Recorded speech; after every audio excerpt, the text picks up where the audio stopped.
आजाद कश्मीर में वाक़ ऐसी वादी जिसको अल्लाह ने बेपनाह खूबसूरती से नवाजा है।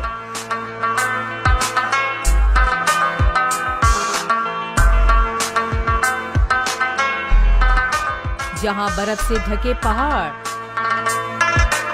झीलें, आबशारें देखने वालों का दिल जीत लेती हैं।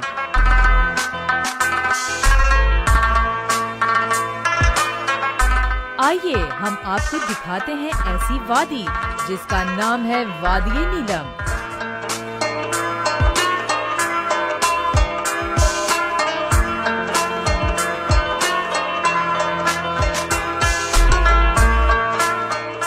वादी नीलम में वाक़े रत्ती गली एक ऐसी खूबसूरत झील है जिसको अल्लाह ने ऐसी खूबसूरती से नवाजा है कि इसको पाकिस्तान की सबसे खूबसूरत झील कहा जाए तो गलत नहीं होगा।